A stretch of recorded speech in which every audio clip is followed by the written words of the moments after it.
Yo.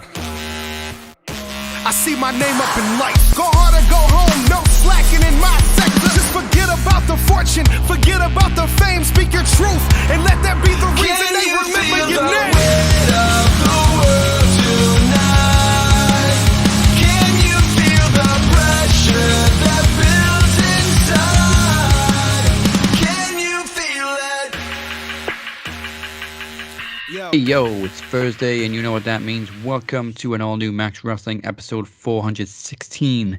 This is your captain speaking, along with El Jefe, Moses Marquez, on the brink of a revolution and less than a month away from Mania Week.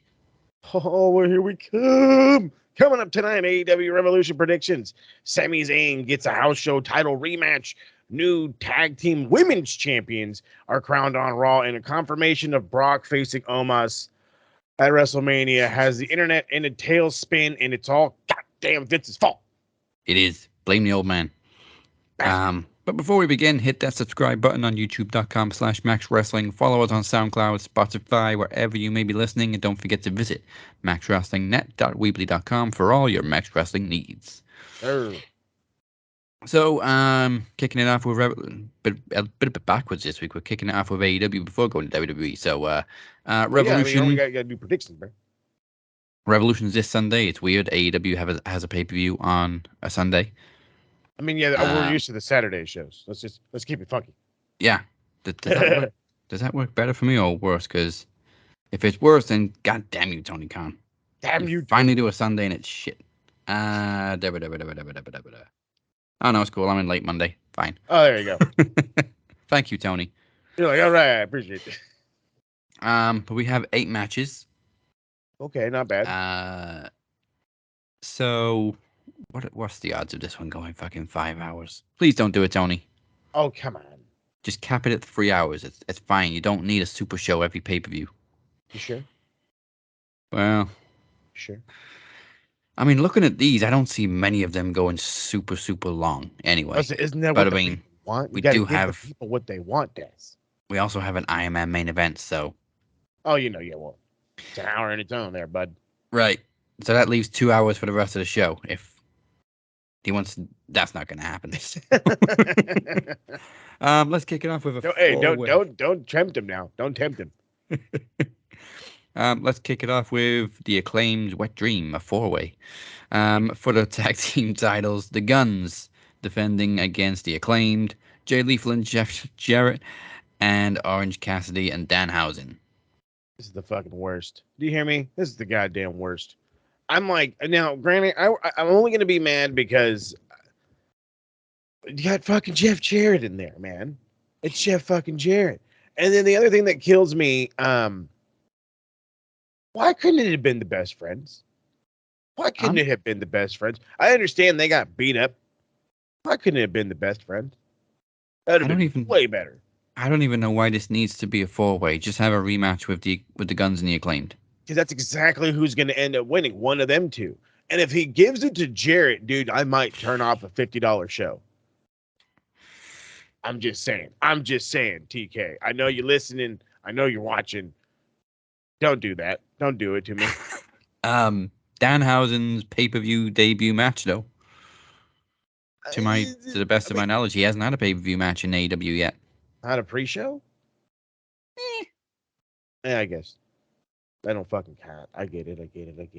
And it's a title match. Yeah.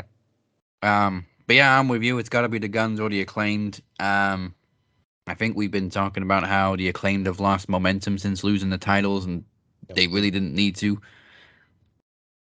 So I really hope the titles go back to them. But I also hope that doesn't... excuse me. I'm also hoping for not a heel turn from Billy, which we predicted a couple of times and didn't happen. So it makes no sense for it to happen now.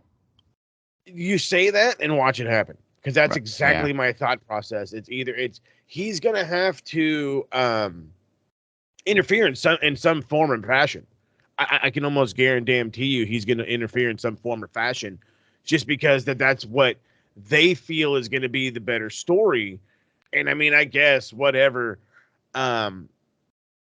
The question is, though, he's going to interfere some sort of way? That's kind of how I'm seeing it. But is it going to be to beat up his kids or to help his kids? You know what I mean? That's what I mean. I mean, they attacked him, and then Mm-hmm. since then they've beat him up a couple of times. So it really just doesn't make sense to me for him to join them now. Like, oh, my kids kicked my ass on multiple occasions, but I'm going to help them win. Yeah, fuck it. I'm going to help. Man, come on. It doesn't make sense, but then again, somebody in the back is just, come on, we got to do it. It's going to piss off the people. Think of the heat. Somebody's got that heat shit. It's probably Pat Buck. Right, It's get your Vince hat on. About heat. But I mean, a 4-way would be no DQ anyway, right? If it's the same rules as a triple threat. Yes. But you would think. Hmm. I mean, it's not elimination, so surely a 4-way tag would be one fall to a finish, no DQs. That allows some interference, some chicanery. Just please give it to the Acclaimed. Please give it back to the Acclaimed. Have Billy beat up his own kids. And assault on your children. Yeah, nothing wrong with that. And then maybe they can reconcile after the match. They'd be like, okay, we were dicks. You proved your point. We're sorry, Dad. Let's hug it out. I doubt it. Like a hell of a face turn, mad ass quick, but fucking hey, come on. I've seen crazier shit these days. Yeah. Especially when it comes to family and wrestling. Seriously. Oh my goodness gracious. All right. We'll keep the other tag match for a little bit later on. Chris Jericho versus Ricky Starks. Okay. I don't want to be that guy to be like, I don't want to see this again, but I really don't give a shit. I mean, Ricky has to win, right? Sure. Otherwise, what's the point? I mean, I'm with you at this point. Either he wins or we riot. No, I'm just kidding. But no, seriously, like, what more is there to do? This is his way of putting on a really good match on a big show, and ta-da. That's what this is. That's fine. And that's fine. I'm not dogging it. I'm not bagging it. Let's just let's get it over with. Let's get it over with so we could get on with a actual push for Ricky Starks. You know what I'm saying? Yeah, he's obviously been getting that Jericho rub, but I even feel like Jericho's kind of fading a little bit. Yeah. Like plenty of people have had the Jericho rub in AEW, and it doesn't really feel that special this time. I was just gonna say, I was like, yeah, that hey, Jericho's giving you he's the star maker. It's like Action Andrade took a lot of that, and and that's been it, and he's been the man. And I mean, I'm not saying I don't hope Ricky does really well. I'm not saying any of that.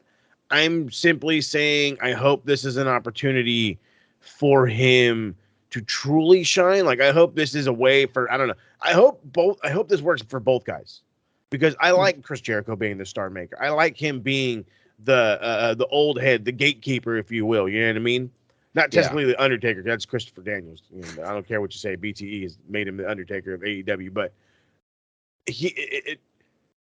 I don't know. It's everybody should go through Jericho, and I don't know. Granted, I don't need to see it 45 times. I don't need to see them. Everybody go through the Jericho Appreciation Society, but I do like Jericho, the star maker, continuing on. So I hope this helps both guys. But it's got to be Ricky in the end. It has to be. It would make no sense for it to be Jericho. I think booking Ricky against MJF a few weeks ago for the title was a mistake. Yeah, big time, because then they got people thinking that should be the guy to beat MJF. And even then I'm saying no. And that's the hardest problem. We said it, and I was listening back to last week. We were like, we don't know who the hell we're going to go look at this main event. I still don't fucking know. And today's the day, Jack. You know what I mean? Yeah. But like, they had just strapped the rocket to Ricky. Yeah. And then they put him against MJF, and he's not going to beat MJF because MJF has only just won the title. Plus, he's going to defend it against B-Dry. So obviously Ricky has to lose. So what exactly did we achieve from booking Ricky against MJF so soon? They're little guys. I don't fucking know. I really don't know. That's internet reaction. What's the story here? Oh yeah, what's the story here? They're little. They're non-believable. They blah blah blah. Oh my god. Shut the fuck up. Seth Rollins is real little. Kiss my ass. I don't know. This is one of those things where it's like it's supposed to make sense, but it don't make sense. Yeah. Their reasons are there, but those reasons made sense. It was like a long time ago. He's climbing the ladder, but Jericho kicked him down a couple of notches, so he looked good on the ladder, but now he's got to climb back up again. But that's the thing. But he gets a big enough crowd reaction where you're like, he doesn't have to climb the ladder, but then he does have to climb the ladder. And what? So it's what Ricky is this. He's on an elevator and he's yet to get off. Okay, because he was up with Hobbs. Okay, people loved Ricky Starks when him and Hobbs were doing that feud to the point where they thought we were going to do something with Hobbs, and the same thing happened. You know, they're on the 7th floor. You know, they get to the 8th floor, and now it's really push territory. And somebody says, "Oh, elevator maintenance," bing, and down they go. And it's fucking annoying. And TK's been doing that with a lot of guys, by the way. And it's not just Ricky. It's not just Hobbs. There's a lot of dudes. But honestly, that's a fucking whole entire show on its own. But yeah, it's time to reignite. That's a good term. To reignite said rocket attached to Ricky Starks and allow him to go for something, whether it end up being an MJF or the winner of the TNT title, or maybe he goes after Joe for the ROH TV title. Whatever. But now is the time to give Ricky some pushing. Yeah, do it. TK seems to like pushing people to 30, 40, and then he third and fourth gear, and then never lets him get to fifth gear. Exactly. He's over here redlining. Wonders why he's leaking oil everywhere. All right. Speaking of Joe, let's go to that one. Joe and Wardlow's rematch for the TNT title. Now, tell me this isn't going to end up a triple threat. You tell me, and I'm going to call you a liar to your face. Because I really do think it's going to end up a triple threat now. Because after last night and Hobbs winning the fucking wing, the battle with the Face of the Revolution. There you go, Face of the Revolution. The inflatable donut. There you go. Thank you, donut. I'm like, I keep forgetting the fucking name of the dumb thing. Okay, but anyway, he's got the donut, and I'm more than sure he's just gonna like cash in ASAP, because it makes no sense to like wait for after the fact. You might as well get your ass in there now. Didn't they say it's happening next week? Oh, shit! So he's gonna end up facing the winner. Yeah, like immediately after on the next Dynamite. So then that means Joe retains. You just told me the story. It's Hobbs that's going to beat Joe, not Wardlow, is what you're telling me. Like, it's weird because the winner of the Face of the Revolution ladder match never goes on to win the title. I think it's only happened once. Who? And also, who was it?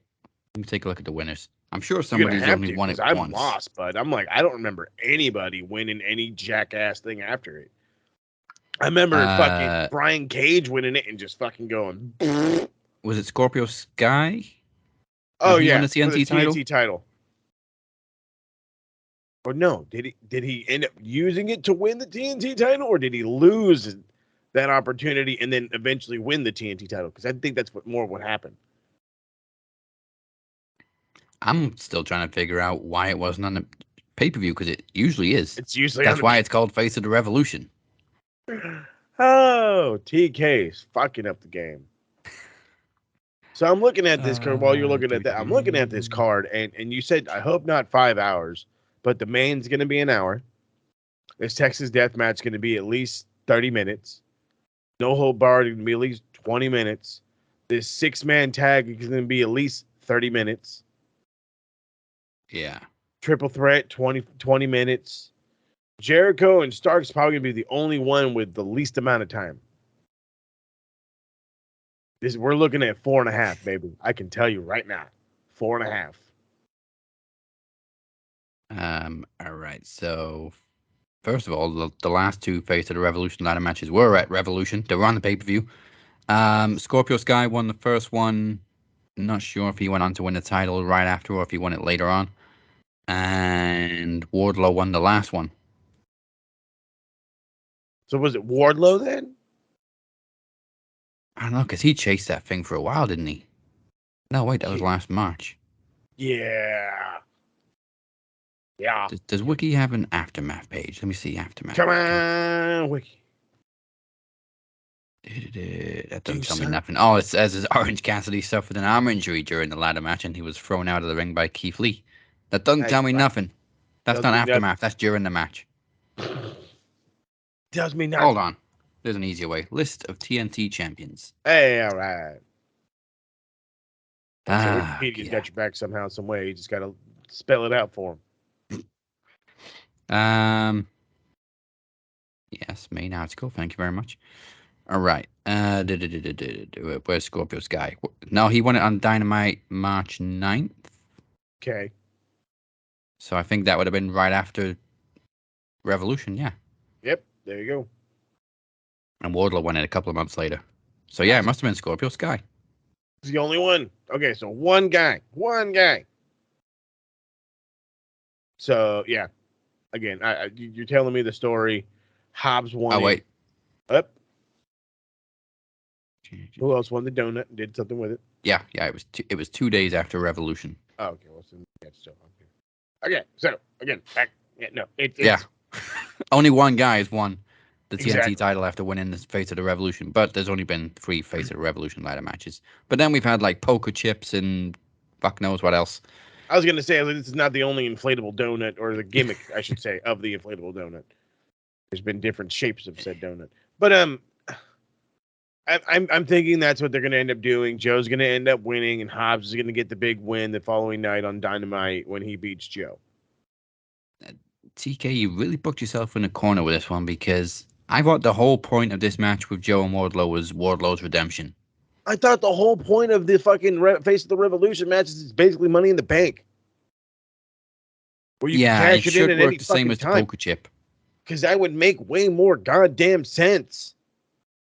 Because then you would have a triple threat. Then if Wardlow gets fucked or he doesn't get pinned or whatever, then it doesn't look bad. And you can keep him in your fucking program and you could try to rebuild him and you could try to do something. But instead, you are quite literally saying you guys are blowing this feud off and it's going to Hobbs. Yeah.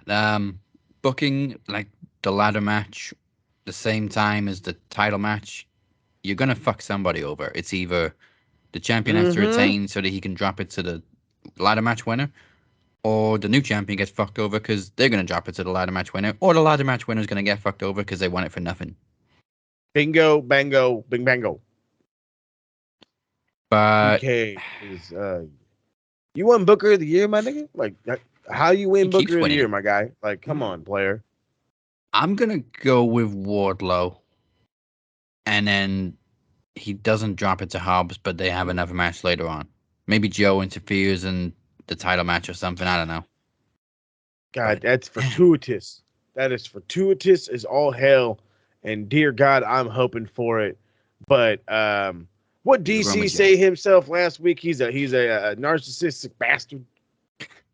And I guess I'm going to pull a DC right now. I'm sticking with Joe because I think that's going to be your story. If you let Hobbs lose after winning this fucking thing, I swear to God, you don't want to build stars. TK does not want to build stars. And if that's the case, the writing is on the wall for some shit to go down.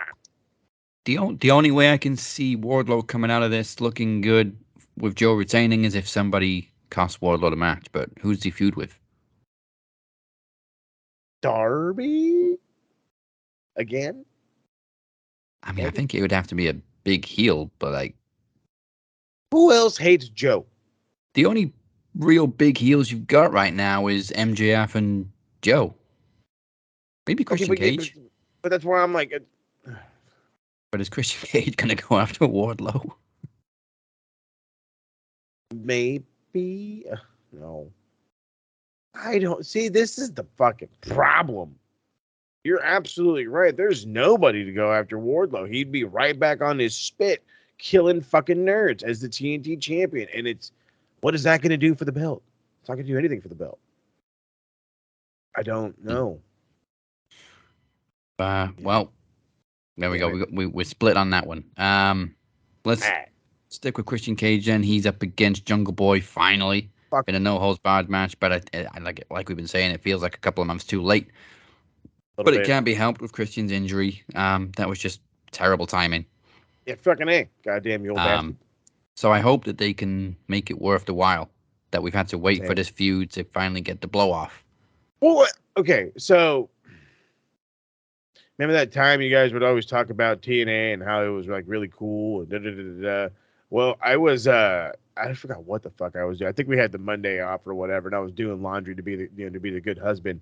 And we have a thing on here, Pluto TV, basically free television. Yeah, we got that.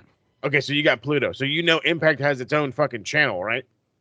Yeah, but Impact isn't on the UK version of Pluto. Damn them. Okay, I don't think it is anyway. It is. Well, you might want to double check that shit. Well, it is for us. And I was like, fuck it, I'm going to throw it on. I was apparently watching like primetime TNA where there's Christian Cage and there's Tyson Tomko and Kurt Angle had just shown up and he had just won the world championship. And I was maybe like 05, 06-ish, I think when it was. I was captivated. Fucking Christian with his weird blonde hair, that fucking threw me way off. Oh my God. But I mean, it was interesting to see, and I'm just like, it made me really start to think to myself, like, dude, fucking Christian Cage is really fucking good. Christian period is good. I was not at any point during my days of always bagging on him and being edging Christian, did I ever think he was going to actually be good? And again, you watch him outside the E, and fuck, what do you know? I want to shit on him. I do. I think him and Jack it's going to be really good. I think this is going to show. First off, you're going to be able to what's the fucking word? Hide a lot of shit in a no holds barred match. Like if Christian's still in recovery mode, we're going to know because they're doing a lot of chicanery bullshit. You know what I mean? They're just fucking each other up for the sake of fucking each other up. And because of that, I don't see any real reason for Christian to win at all. Like this is another one of those instances of, are you really here to build stars, or do you just really, or are the E-drones right? And TK only wants former E guys so he can book them better. Because so far he's really not. Let's keep that honest. He's really not. But this is a perfect opportunity to give Jungle Boy Jack Perry. I had to say the whole stupid name like I'm goddamn Jim Ross. I mean, that's his name now. It's like Stone Cold Steve Austin. It really is. So you got to kind of say the whole fucking thing.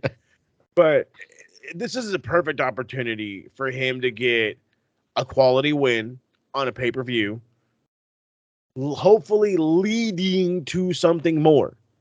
We have a plethora of fucking titles that he could go after. If not the TNT, have him go after the All-Atlantic. Nobody's beaten Orange yet.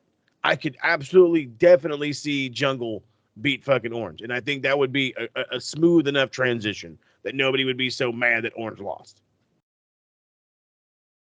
Yeah. So double checking, Impact is not on Pluto in the UK.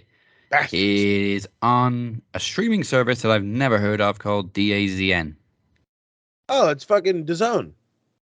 Yeah, I had no idea we had it over here. But you get hold on, wait. I swear to God, we covered DAZN like a year and a half ago, like 2 years ago.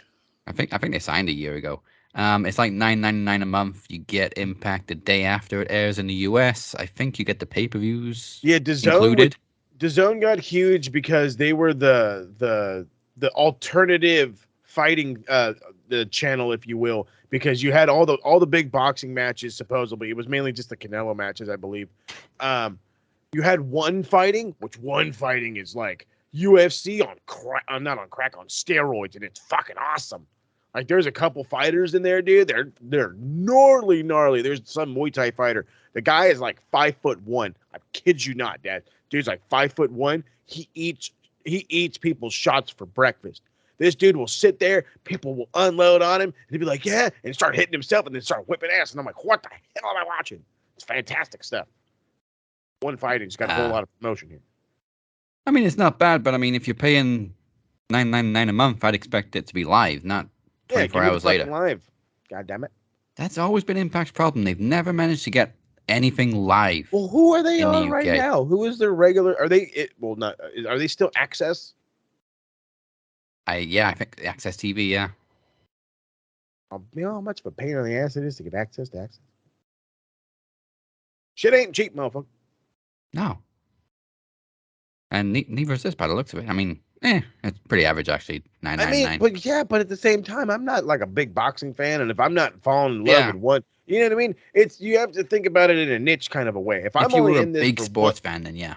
Yeah, if I'm only in this shit for one goddamn bitch, I'm in this for Impact Wrestling. That's it. Yeah, I'm not paying no goddamn $10. That's a lot of money. This is why we don't have the sports package for like Sky Sports, because I don't really give a shit about anything else, and I'm not paying what is like £35 extra a month just for Sky Sports. No. For what? Just for sports? For 7 sports news channels, for the Golf Network, for 4 football matches you're never gonna watch. Oh my Lord. I can see it now. Because it's the same shit with us. We get like college football. I don't give a fuck about college football like that. Like I do and I don't. Like most of Premier League's on like BT Sport now, so that's extra. I bet it is. I can just charge you out the ass over there. Sports rinses people dry. Jiminy, you're telling me, Jack. But back to AEW. Where were we? Oh, Christian and Jungle Boy. Yeah. Again, it feels like we waited too long for it. Yeah. And now it feels like Jungle Boy has to win, but it means a little bit less now because it means a lot of bit less, bro. Sorry. I can't be the positive Peter. I had to do it. Peter. The total fucking school guy in me. And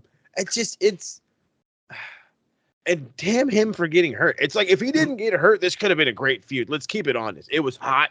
You know what I mean? We were wanting it. It was all good. You know, fucking goddamn Luchasaurus was around for it, and now it's like drinking flat soda. Yeah, it's been out in the sun too long. Exactly. But they could have done more with Luchasaurus. I think he got injured too, though. Unfortunately. Yeah, again. Poor guy. Every time he turned around, he was getting hurt.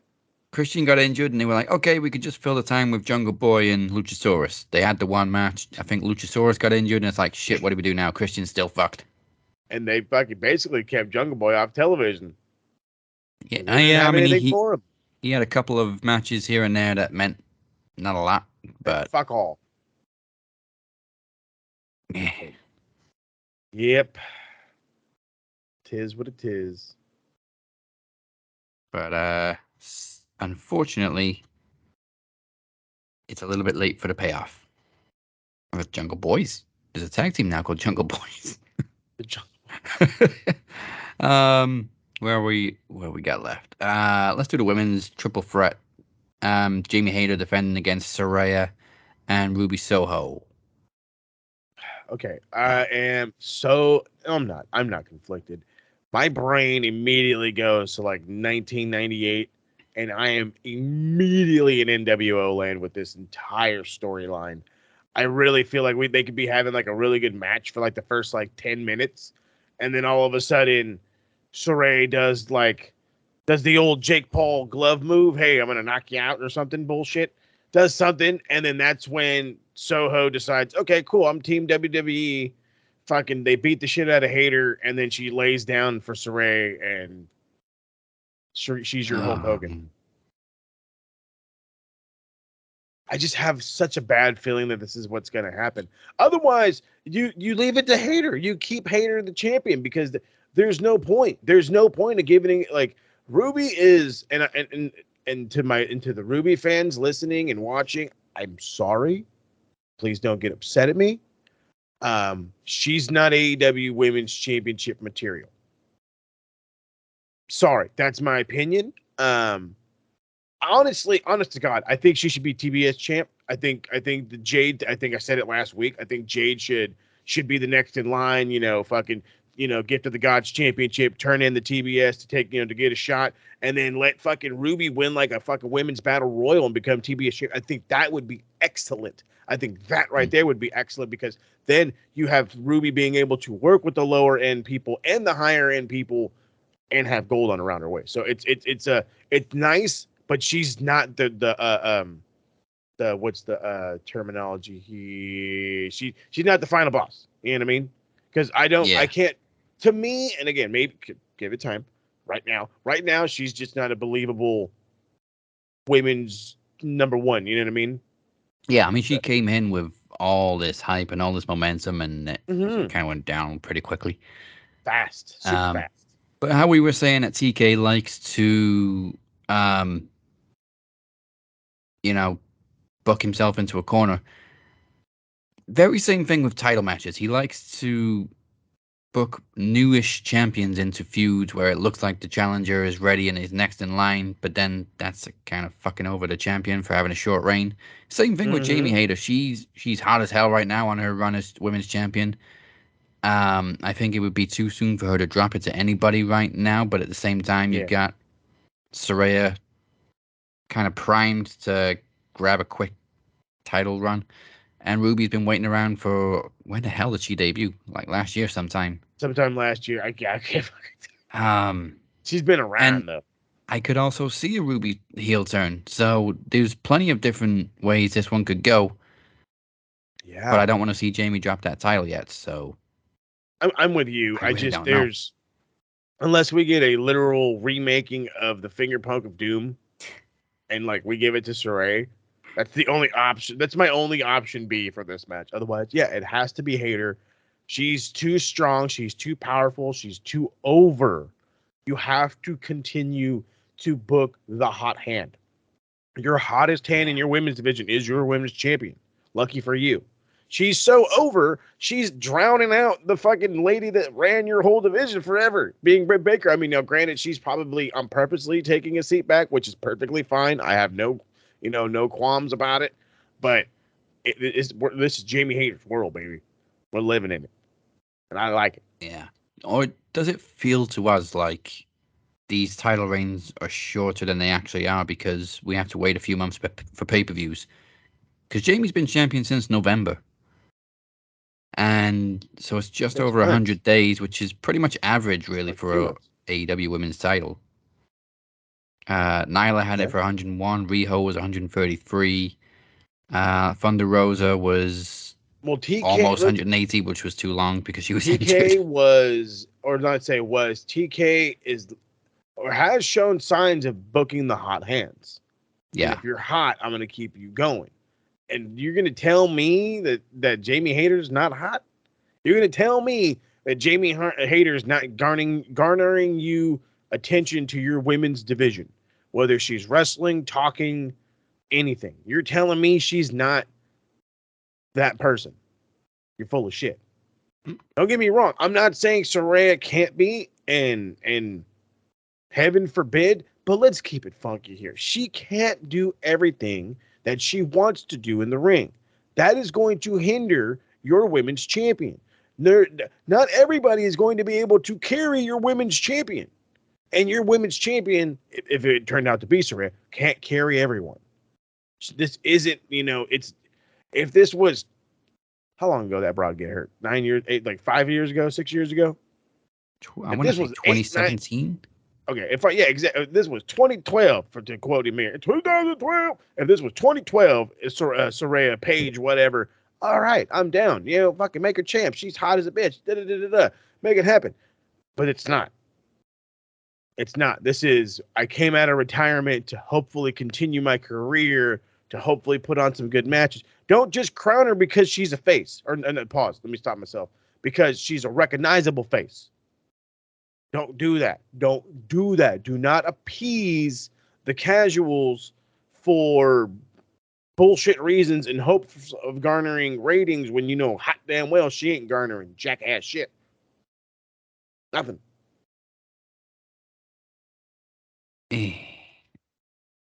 Like, I think Jamie could hold on to it for one more pay-per-view because it's been almost 4 months since she won the title, since the last the big pay-per-view. one's Double or Nothing, yeah? Yeah, and that's only 2 months away, so I think there's a Exactly. shorter gap between these next two pay-per-views. So then I'm a million with you. That makes a bazillion more sense. You have her wait to the big show in Vegas. Hopefully it's in Vegas. And, then that's the move to make. Whether it be, a Hater and a Jade or Hater and Britt Baker, whatever hopefully it's not Hater and Britt Baker. I want him to literally have that feud happen without the title in sight. Without it in sight, have Hater lose it and blame Baker for all I give a shit. Have that how it starts. Do that. Do not. I can't stress this enough. And it's not because I don't want Britt Baker as champion again. That's not what I'm saying. I don't want it right now. I literally think the next person to win that belt has to be Jade.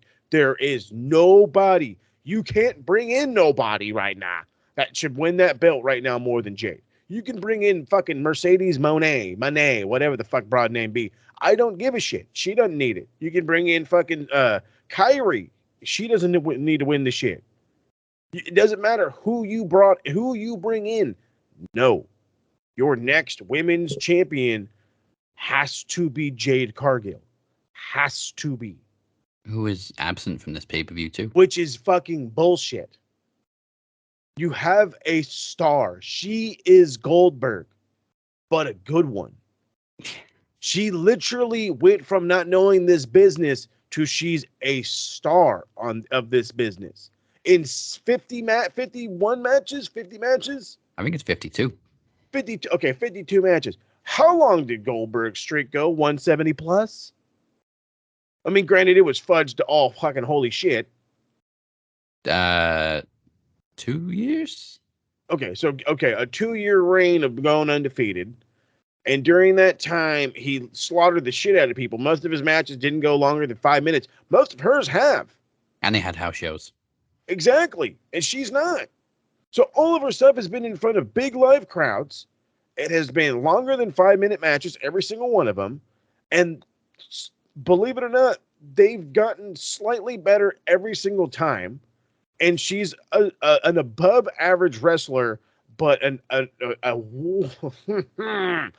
excellent star period. She's got the look. She's got the mic skills. She's got the persona. She's got the charisma that I could make up fucking words to say about her that she is. She is it all, bud. She is it all. She's for those fans out there that still can't get it about Jada. Now, maybe I'm being over the top.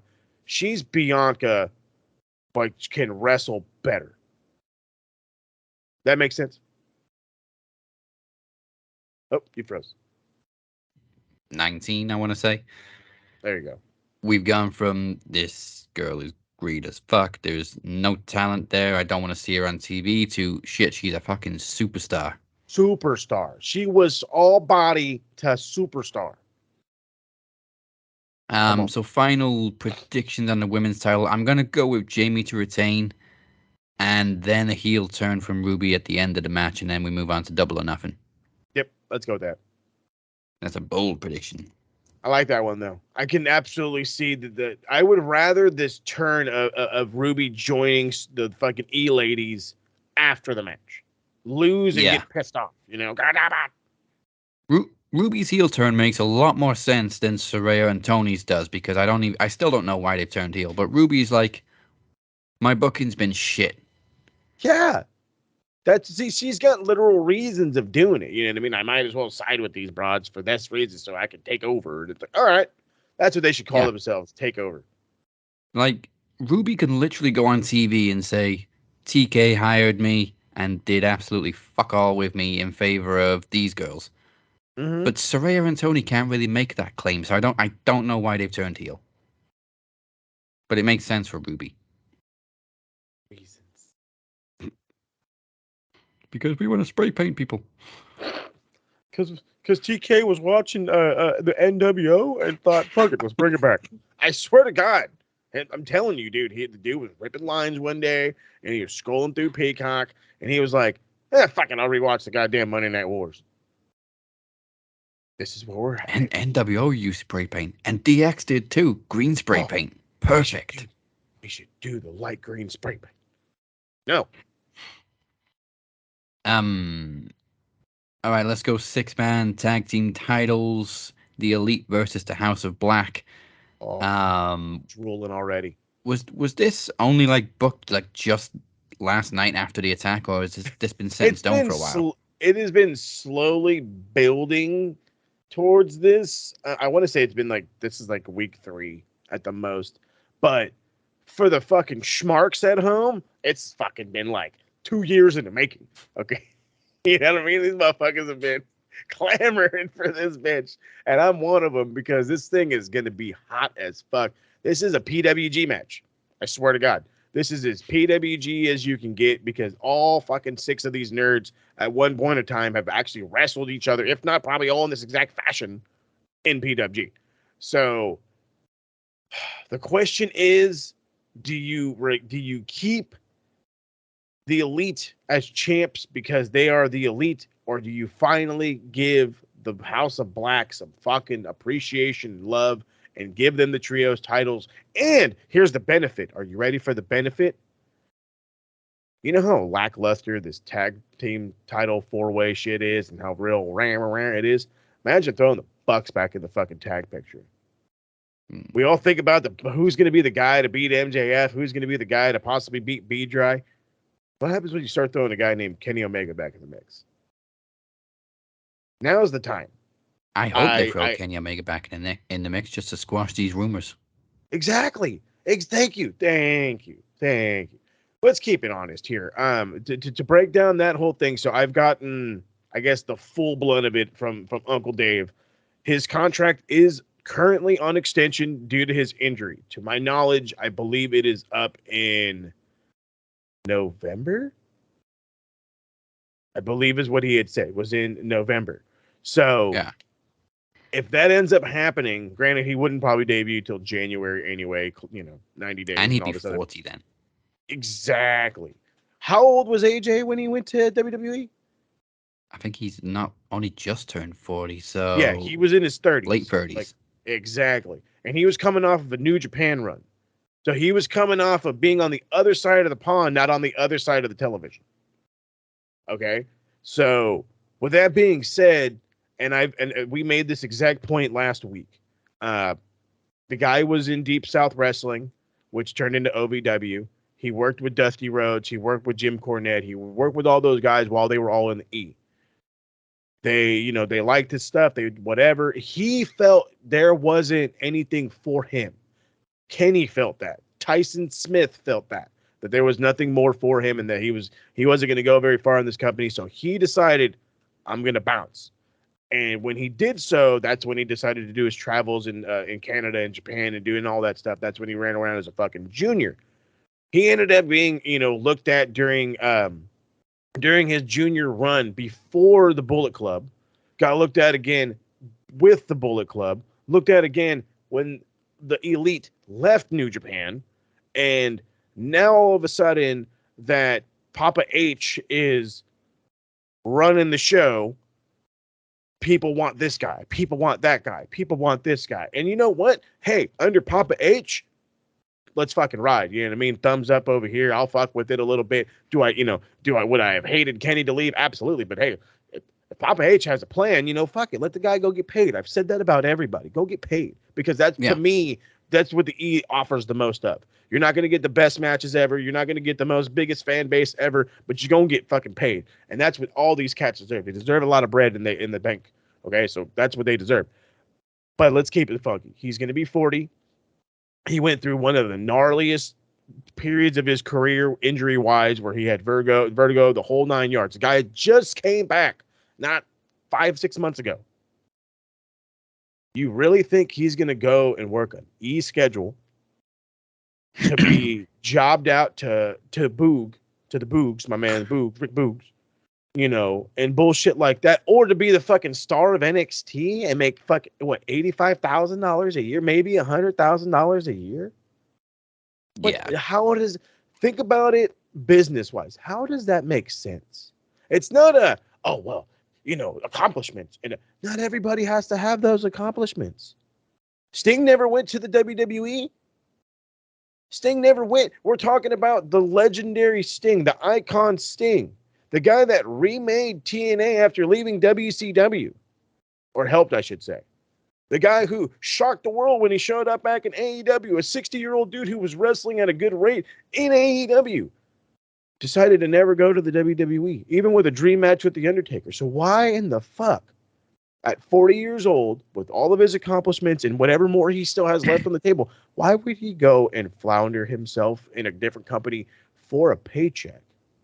That he could easily be made through merch money, video game money, and God only knows what else, because keep remembering this, people, AEW is only in year 3. And look what happened when Sting did go to WWE. Oh, that's right. No, sorry. I'm over here putting my mouth because I mean, he never decided to go in his prime. Okay, he never decided to go in his prime. And yeah, when he did go, it was a gigantic thing for the fans, and it lasted 3 months. Yeah, Survivor Series to Mania, and then maybe the match with Seth a little bit later on. I mean, and then we could go into the, oh god damn, it's all Seth's fault, but it's the second he got there, he knew he was going to be fumbled and bumbled, and that's what ended up happening. He got fumbled and bumbled. He got, he got told, don't worry about it. Oh, you're going to take on this dude. And he lost to fucking Triple H at WrestleMania, for fuck's sake. How is that your first match in the company? A quarter of the NWO come out, 16th, my apologies. The 16th of the NWO come out to be alongside the Stinger, by the way, which was really the whole of DX came out, though. Yeah, all of DX, every single one of them bastards.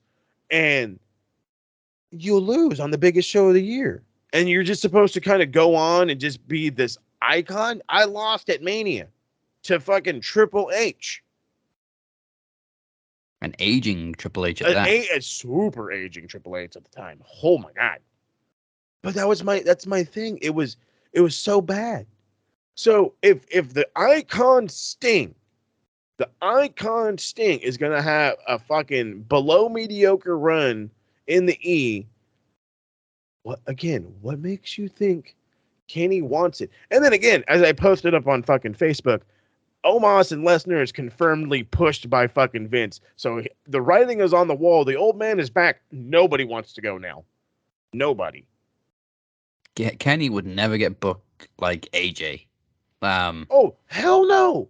See, I love that comparison. He would never be booked like AJ. Never. I mean, as good as Kenny is, AJ is, I think it's fair to say, much more versatile. Yes. Like, he can literally switch to any style, and he can easily slip into WWE style, which he has done. Kenny is very different. Yeah. Which also makes you think about how Jay White could or couldn't transition in the E, because of the same exact thing. It's a lot different in the way they get over in Japan than they do here. Okay, you got to keep that number one. And yeah, it works for the AEW fans because we like professional wrestling. There's not a lot of fans of the E that likes pro wrestling. They like sports entertainment. No hard feelings. So as far as the trios title goes, Tell me, I think to give it to House of Black. Yep. I think the Elite have done enough with it for 2 runs. Like, the first run was snipped a little early due to controversy. But if this had been one continuous reign, I think they've done enough for now. Mm-hmm. Agreed. And like, they've pretty much been in the trios title picture the whole time, other than the tournament. Mm-hmm. So I think it's time to give it to the House of Black and then feud with somebody else over the trios titles. Oh, there's plenty of trios to go after now, and then especially with the House of Black, dude. Yeah, plenty of time. Make it happen. Come on with it. Plus, if I'm like daydreaming here and rumors are to be realized and we do get Punk or CM FTR, then there's your next feud for the Elite. Perfect. I mean, yeah, that doesn't have to be for belts.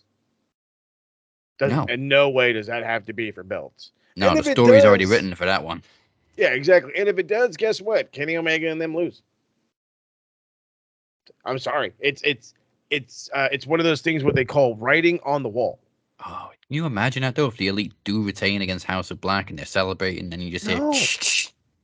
I mean, yes, I can see it, and yeah, I would pop, and yeah, I would this, and yeah, I would that, but then I keep going back to why are you fucking over the House of Black? Yeah. That's where I keep going back to. Again, So, booking himself into a corner. So you really are, and that's the problem. But see, that's also where the fun comes in, because it's not like the Elite need the belts. You know what I mean? They don't need them. So it could easily be one of those things where it's like, they're trying to be like the best friends and console each other. Oh, it's okay, guys. It's all right that we lost. And as they're trying to have their moment, then that's when asshole Punk and FTR show back up, and it's like, okay, well, they're obviously the heels. These guys are trying to have a moment, you motherfuckers. And you could build it off of that. Is it as good?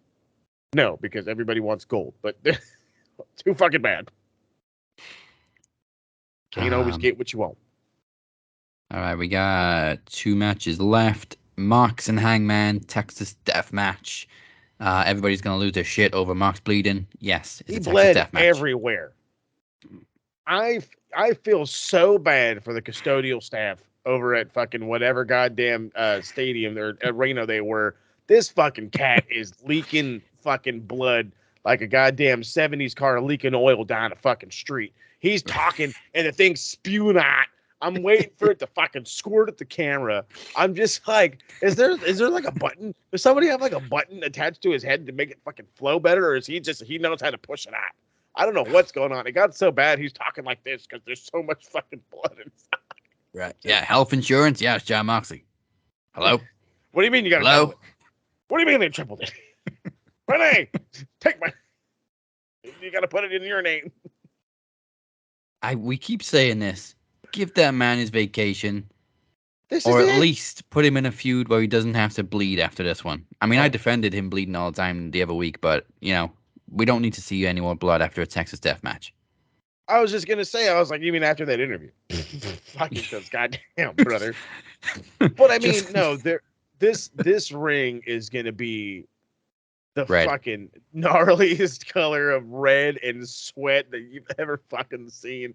This is going to fucking violate every goddamn health code violation there's ever goddamn been. But it's got to be Hangman. It has to be. And it has to be simply because John needs a break. And I'm with you. I love John. Bleed everywhere, Playboy. I don't give a damn. But you need a break. We need a break. We need a break from you. Let's be honest. It's not you, it's me. And okay, who am I kidding? It's you. I need a break. I need you to go on vacation. I need you to spend some time with your newborn, or your child, because you're no longer as newborn as you think. And I need you to go enjoy some life outside of the ring. I need you to not gig in a restaurant. That'd be fantastic. I don't need to hear about John Moxley saying, oh, these pancakes are done wrong. And just fucking, don't do that. Yeah, no, he needs a break. Time to re-push Hangman. Re-push Hangman as the fucking tough guy. As the guy that beat John Moxley. He's the new tough guy of AEW. He's the Ishii, if you will. Yeah. I just don't know what else to do except give Mox his time off. Yeah, dude, that's all we can do, right? Oh, yeah. Yeah. But yeah, like in talk shows, when they bring out the red carpet, you're not going to need the red carpet. No, just make sure you guys have a new canvas. Don't like roll a new canvas over that canvas and just be like, all right. Maybe we're just more accustomed to blood because like we grew up with like ECW and the Attitude Era and whatnot. But yeah, people seem to complain a lot about Mox bleeding, and I'm just like, I don't care. But okay, so I know we've had this whole conversation like 12 times, and that's fine. I'll have it every fucking single time. The reality is the thing that people In professional wrestling, you are portraying a fight. Okay? Just like you do in movies, just like they do on television. You're portraying a fight. And in order to bring some realism to that feeling, a lot of times people decide to bleed. And yes, there can absolutely be an excess of blood. I can 1,000% agree with you. There can absolutely be an excess of blood. But that comes with the territory. You know what I mean? It's if you were doing like a Broadway show, now heaven forbid they're never going to do this, their blood packs and all this other fun stuff, you know, and I can hear all those drones now. You could do it, you can do it. I don't care. This is pro wrestling, baby. We do shit the hard way. Okay. I could, you know, you could gig on a live fucking, you know, on a show like, oh, this guy died and oh, look at this blood capsule into this, or he fucking really decides to be fucking hard ass and cut himself for real. Whatever. This would happen in the real McDeal. This is what's going to bring you the idea of this is for real. And on top of that, let's keep it honest here. If you got slammed with a chair and put barbed wire to your head and, you know, the blood's rushing to you and you've literally, okay, and here's the other fun part that a lot of people don't get about pro wrestling. While you're cut, whether they be little, whether they be big, whatever, you're getting hit, whether, you know, it being a glancing blow or whatever, that cut will continue to open because your skin, you know, it does that. And here's the other thing. We have this thing called the heart, and it beats, right? And when it beats, it means that it's pumping blood through our things called the veins, right? There's veins all over the place. And the harder you work, especially when you're running ropes and you're hitting dudes and you're doing this and you're doing that, your part is pumping.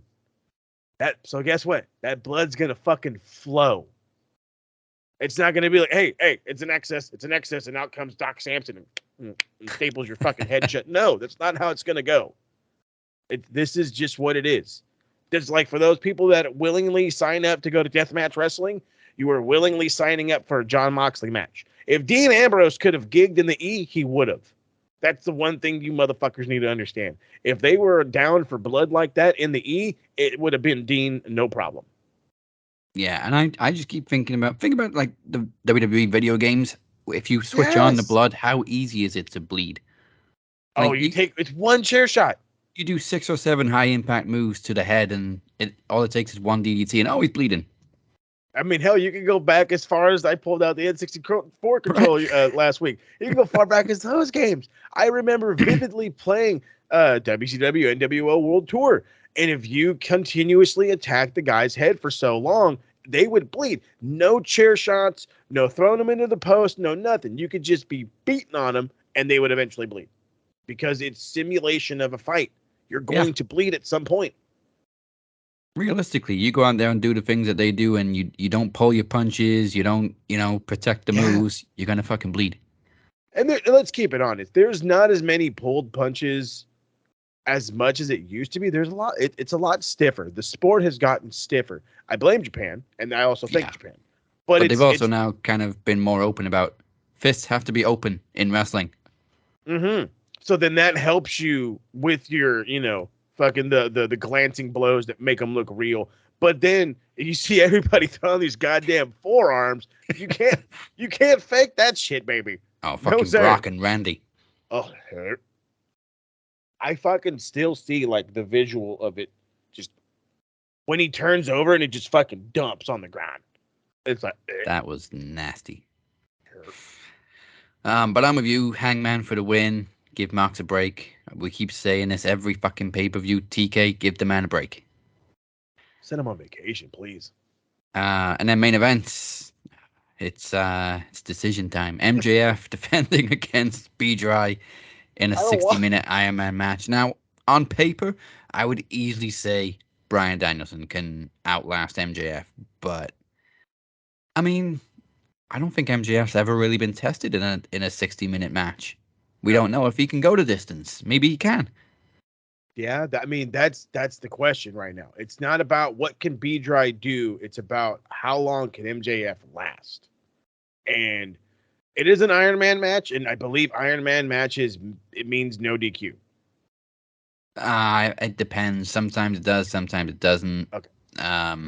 Well, because you get DQ, you lose a point. Oh, okay. Well, I was about to say, oh, that's right. Yeah, the point thing. Oh, that's right. Okay, I forgot about the point system for a minute.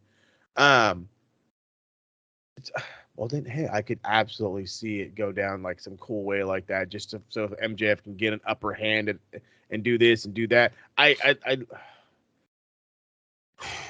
this is hard because Yeah. again, you have a guy who is literally emulating his WWE run right now, quite literally emulating his WWE run minus the triple threat factor, and then you have a guy who is single-handedly become the face of your company, whether you like it or not, has taken social media by storm with your company's name attached to it, and has become a pop culture phenomenon. Does all that sound familiar? Mm-hmm. Because that was B Drive back in the WrestleMania 30.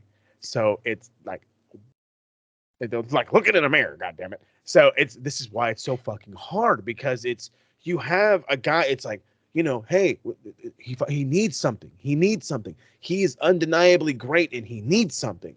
And then you look at the other half and we're like, well, dude, you're like the second coming. So what the fuck? And again, we've said this up and down the card. You're booking yourself in a corner. This is, I don't want to say this is booking yourself in a corner, but somebody has to win. Yeah. Somebody has to win this one. There is no.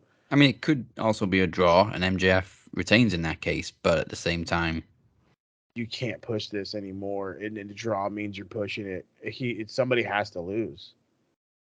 I And could I could see MJF going heel and just throwing away some DQs just to beat down B-Dry and then win him back. I can absolutely. I was saying the exact same thing. I could see him like knock him out with the ring, and then that's a point away. Okay, whatever. Pick him up, throw him against the ropes, hit a clothesline, pin him. Or make him tap out all of a sudden. Something. But I mean, I could absolutely see MJF using the DQ point system or whatever, the point system, if you will, just to beat the shit out of B-Dry and then come back. Yeah. But then again, this could also be a thing where it shows the heart of Bryan Danielson. It shows you why this guy was so fucking loved in the E and every other company he's been in. But it's like, are you really going to take away this belt from MJ? Do you see how hard this is? Right. You can make a case for both guys, but the second you do, there's the case comes right back.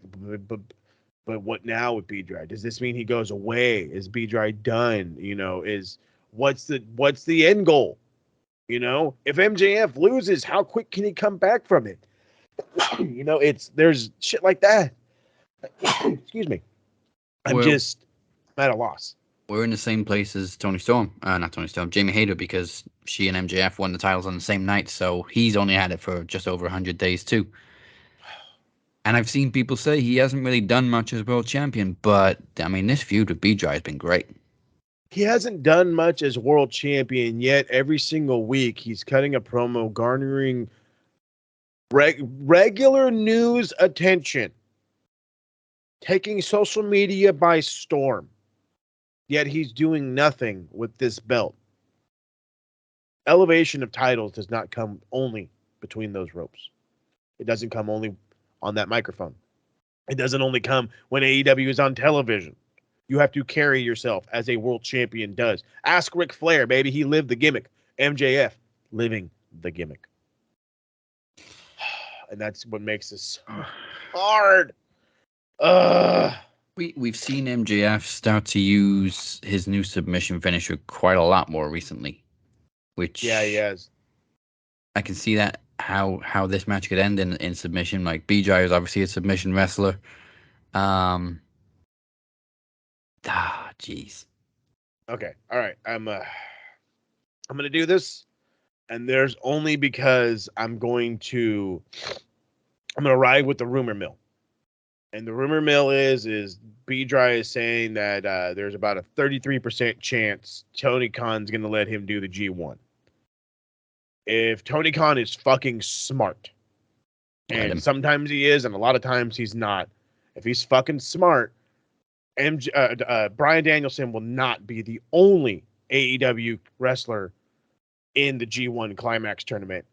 And because of that, MJF has to win. You cannot allow your AEW World Champion to be in one of the most grueling tournaments in all of pro wrestling and lose. And lose from time to time. You can't do it. Cannot do it. Sorry. Just can't be done. And because of that, I don't mind him just being in the tournament to be in the tournament. So I'm down with that. And because of that, I think you keep it on MJF. And maybe, just maybe, this leads to the new savior of the company, the guy that had saved the company from the get-go, the man they call, by God, Kenny Omega. I've just got this image in my head of MJF holding B-Dry in his new submission. B-Dry's covered in blood and he passes out, and that's like a last-minute point that gives MJF the win. I could see that. So, for that, and also because it's only been like 100 days, I don't know if or when we're ever going to get the title on B-Dry in the future, but I think MJF keeps it this time. I hate to say it. I don't think we do. I think, if anything, perhaps B-Dry will get like Ring of Honor Championship, Pure Championship. I want to see him one time AEW champ, just one time. Yeah. But I don't know when. Again, it's just bad timing. There's always somebody that's going to clash in momentum. Yeah, well, at least it's a young star. Yeah. And how long did we wait for MJF to win a world title? Since day one. Day one. And the day he won it, we all fucking popped. And I don't think any of us are ready to let it go. No. I mean, it would have been sweeter if he had won it off of Punk. But shit by happens. 1,000,000%. By 1,000,000%, it would have been fucking it would have been one of the greatest wrestling stories told. Period.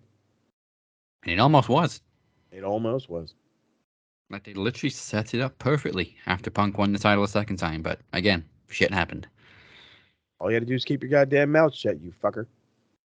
Hell.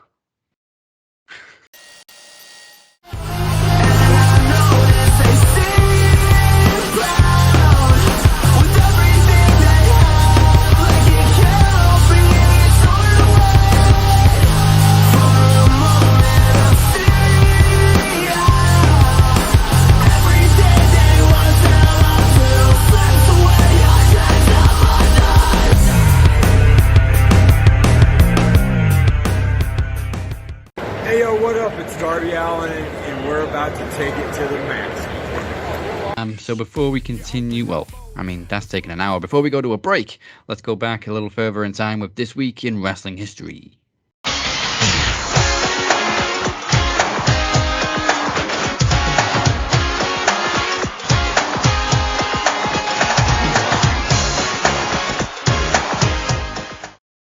On February 24th, 1997, the Outsiders became WCW Tag Team Champions for the third time, and for the second time, the titles were handed back to them by Eric Bischoff due to Lex Luger not being medically cleared when he and the Giant defeated them at Super Brawl. On February 24th, 2007, the Briscoe brothers also won their third Ring of Honor Tag Team Championships as they defeated Christopher Daniels and Matt Sydal at the 5th Year Festival in Chicago. February 25th, 2001, WWE presented No Way Out, where Triple H bizarrely defeated Stone Cold in a 3 Stages of Hell match. I've said this over the last couple of years that it made no sense for Triple H to win. Ending their 1.5 year long feud before Austin moved on to the main event at WrestleMania. So, what was the point in Triple H winning? The Rock also defeated Kurt Angle to win his 6th WWE Championship and set up one of the most memorable WrestleMania build-ups for his showdown with Austin at WrestleMania X7. On February 27th, 2000, at No Way Out, Kurt Angle defeated Chris Jericho to win the Intercontinental Championship. Angle was already European Champion at the time and dubbed himself the Eurocontinental Champion. Following the controversial finish to the 2000 Royal Rumble, Big Show defeated The Rock to punch his ticket to WrestleMania, and Mick Foley was forced to retire as a full-time wrestler after losing his classic Hell in a Cell match to WWE Champion Triple H as Cactus Jack. February 27th, 2014, NXT Arrival was the first live broadcast on the WWE Network, and the first of NXT's events, which later became known as TakeOver. Cesaro defeated Sami Zayn in a 23-minute thriller, while Paige defended the Women's Championship against Emma in what many consider to be the true origins of the Women's Revolution, and Neville defeated Bo Dallas in a ladder match to become the 4th NXT Champion. This was the first title change for any promotion on this day in 14 years, the last being Kurt Angle's IC title win at No Way Out. February 27th, 2020. 2020. At Blood Money 5, Goldberg shockingly defeated The Fiend in 3 minutes to win the Universal Championship. I think we can all agree this was the beginning of the end of the Fiend gimmick and the downfall of Bray Wyatt. Just, what the fuck? Bray's never really been the same since that squash, which again made no fucking sense. And finally, March 1st, 2021, on Raw, after The Miz managed to escape with the WWE Championship by getting counted out, Bobby Lashley received another shot in the main event, where he defeated Miz in a lumberjack match to finally become WWE Champion for the first time in his career. And that is all your history this week. Hey everybody, it's the interview queen Alicia Atute here, and you are currently listening to the Max Wrestling Podcast. It's time to take it to the max. Alright, so you know what time it is. That's right. It's time to have a little bit of fun. Let's see if y'all can get there before we do. If I do not get there in under 2 minutes, I'll be cutting a promo on whoever this mystery motherfucker be. So, ladies and gentlemen, it is time to guess wrestling. I wonder who this could possibly be. Who is it? Who the hell is it? Guess the wrestler. He's the wrestler, better than all the wrestlers. Alright, 2 minutes on the clock. Let's kick things off. Oh my god. Hold on. 1, 2. It's like 2 full scrolls for the title history. That's awesome. Okay. Time starts now. This is a former one-time NWA World Heavyweight Champion. Not like territory or anything, just like NWA World Heavyweight Champion. Okay. For Crockett / WCW, a 2-time US Heavyweight Champion, 3-time WCW Hardcore Champion, and winner of the 1975 US Championship Tournament in the NWA.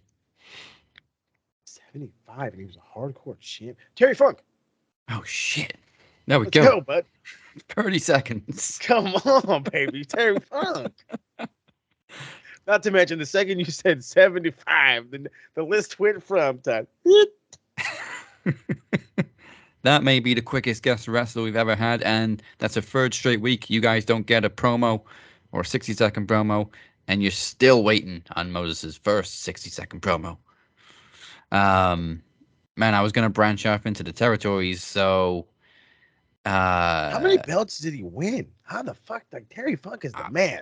Fuckload. All Japan, there was like World's Strongest Tag Determination League. Florida, there was NWA Florida. Heavyweight Tag Team TV. Loved in Japan. Do you hear me? Do you understand what I'm saying when I say this? He was fucking beloved in Japan. I think the motherfucker has a statue. Yeah. Him and Dory, man. Whoo, shit. But no, the second you, honestly, the dead ass, the second you said hardcore, I was like, yep, there you go, Terry. That Terry motherfucker. This guy was Juggalo. He was the Juggalo world champ, NWA Hall of Fame in 2009. Ooh, Brass Knuckles champion. Ugh, that sounds fucking mean and nasty. I like that. Kids today, you have no idea about Terry Funk. I'm about to say, y'all thought fucking John Moxley bled all over the fucking place. Let me sum it up with Terry Funk was Mick Foley's hero. Mm-hmm. And Mick Foley's a hardcore legend. This is the fucking truth, baby. What do you mean Man. was, is, still his hero. Is, baby. Is. Fucking, how old is Terry Funk now? He's 80s? 78. I swear to God, he was 80 years old. 78? I thought he was in his Fuck. 80s. Shit. Well, That's- I mean, that's that a motherfucker's been legend wrestling right since there. the 60s. He's super legend. What you mean? Super legend.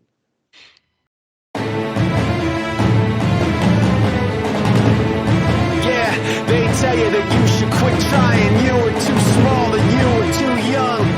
They tell you the chance is too slim, the world is too big, but you say, how come? I'm ready to light a new fire, raise a new flag across a new sea. And if I'm never the one in your way, then put your head down and run right through me.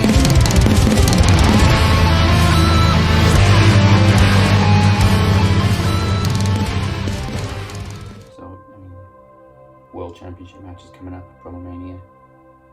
I need someone who can beat Moses. Now, I don't know if you've checked the history books lately, but you've got a pretty good record against him.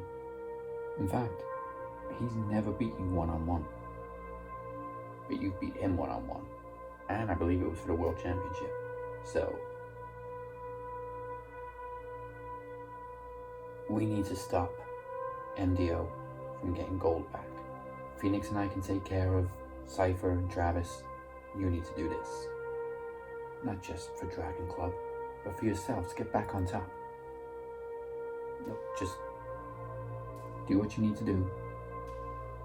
I'll make the announcement, and we'll make sure that the MDO does not succeed at PromoMania. Yeah, don't worry about it. Okay. You got this? Alright. Go do your lawyer thing. I am competing for Max World Championship. Hey, this is Tommy Dreamer, and you're listening to the Max Wrestling Podcast, giving you all your wrestling information to the extreme. Welcome back to the Cap and Mo Show. We're here every single Thursday. Don't forget to like, follow, subscribe, wherever it is you may be joining us, and head to the website, maxwrestlingnet.weebly.com. Do it. That's right. Still to come this week. Gig of the week, best of the week, and shit marks say, you fucking bastards. But first, WrestleMania is upon us, and this event of epic proportions is just too big for one night. It comes your way March 28th and March 30th, and get a load of this lineup. After attacking the Phoenix at Podcast Promo Rumble 8, Ted P. De Niro is officially back in action as they go one-on-one in promo exhibition on night one. Yeah, if I can quote Adam Pearce, it is official. Teddy went live to accept Phoenix's challenge during the week, so that is happening. Night one also features the 6th annual Iron Bank Challenge. The winner can cash in at any time on any champion for up to a year, or can book themselves in the main event of next year's PromoMania, just like DC did this year, against an opponent of their choice. So far, it is Moses versus Travis versus last year's winner, Daniel Crimmins, hoping to go back-to-back. And of course, there is one spot left. So listen up. Join in if you want to take that shot at the Iron Bank. Don't be scared. Get in the mix. But speaking of the mix, the oldest feud in Max Wrestling comes full circle as Beer challenges Kenny Killer for the Knowledge Championship in full trivia mayhem. It'll be 5 rounds of various trivia challenges to finally settle the score. Ooh, cannot wait.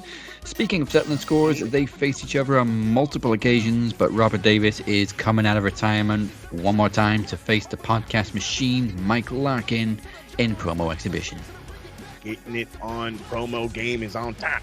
Now, for the first time ever, we are going to have tag team champions being crowned live on Max Wrestling after a year-long feud. This will also come to a head. The Cypher and the Walker, representing the Modern Day Outlaws, takes on the Phoenix and the Shape, representing the Dragon Club, who will make history walking away as tag team champions.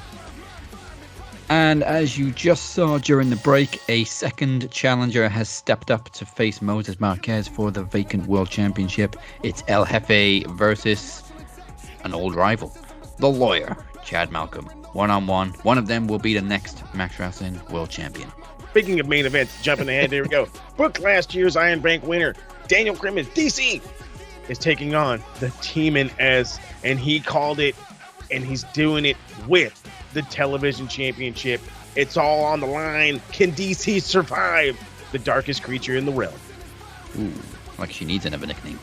Mm-hmm. And don't forget the Predictions Championship will be on the line for WrestleMania 39, and the group MVP will be decided. Again, keep posting and commenting in the Max Wrestling Facebook group right now. Except for Alex, you can go fuck yourself. Go to maxwrestlingnet.weebly.com/PromoMania VIII for more information. PromoMania VIII, motherfucker! And breaking news, DC will be back with us next week because just like last week, he has a huge announcement. Huge. God only knows what it'll be. He's already announced that he's gonna step back into the Iron Bank. He's like the king of like surprise big announcements. He's literally coming out of nowhere with surprises. It was just over a year ago, or just under a year ago. My maths is out this morning. When he announced that he was going to cash in his Iron Bank with option C to face the Demon S, and now it's a TV title match. So God only knows what DC is going to announce next week. But for now, in other news, we've already covered AEW, of course, with Revolution predictions. So quick look at WWE.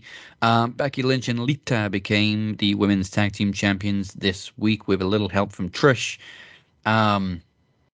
We called it because it was pretty much a foregone conclusion. Right. But again, it was stupid that they didn't use Trish the week before in Canada. You're in fucking Canada, bro. And she was there. They just changed their mind. How are you in Canada and you look at the Canadian and you're like, nah. Now you can go home. Hey, we got wings and catering. You want to go hang out back there with the Miz? No, motherfucker. I would have loved to have been a fly on the wall in any Canadian sports bar on Monday, and they're like, "Oh, dude, they were pissed, Trish," but they were fucking in Canada last week, eh? Mm-hmm. Motherfuckers. But anyway, Pissed. This just throws a curveball into everything because it kind of squashes the rumor of Ronda and Shayna facing Damage Control at Mania for the titles. Do Becky and Lita go into WrestleMania now as women's tag team champions? Is there going to be a rematch? Are we going to get a 6-woman tag? I don't know what the fuck's going on anymore. I don't know.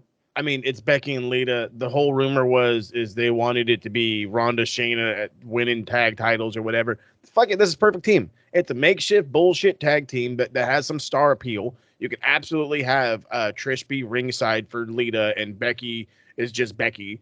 And if they lose, they lose. It's Ronda and Shayna. You know, they're MMA fighters. You know, again, maybe that's just me. I think that works perfectly. And you can just do your thing. Works too well, bub. A 6-woman tag makes the most sense, I guess, for WrestleMania. And I suppose it's cool that Lita's come in and, won a women's title. She's won a championship in 3 different decades now. Yeah. Which is cool. Yeah. Nice fact. Other than that, I don't really know what the hell. We've talked about it in the last couple of weeks, what Becky's going to do at Mania if it's not this 6-woman tag, because we've already seen her with Bayley. We thought that feud was over, but they dragged the fucker out. So, I guess that's the way we're going. Yeah, I guess so. Yeah, no, you know how it goes. They'll drag it out. But leave them as champs. Like I said, have your star power ringside, and Ronda and Shayna beat them. They're champs. Smell you later. But one of the most unwelcome bookings for WrestleMania has certainly been Brock Lesnar versus Omos, which, a huge debate has been on the internet the past week, whether or not it's just Triple H booking it or Vince really is booking it. People have been like, Vince can't book anything because he's going to get sued. Vince doesn't give a shit. He's getting sued anyway. Yep. But this has sued every day of his life. What do you mean? This has Vince's fingerprints all over it, and he's very, very angry. But JD from New York, NY, brought up a very good point. I don't know why he was so angry about it. I mean, it sucks, but I don't know why he was so angry. Apparently, that's his only volume. I was gonna say that's the way he talks. Don't get too mad at my man JD. That he's the man, but no, he's like us. The second you get him going, baby, he don't calm down.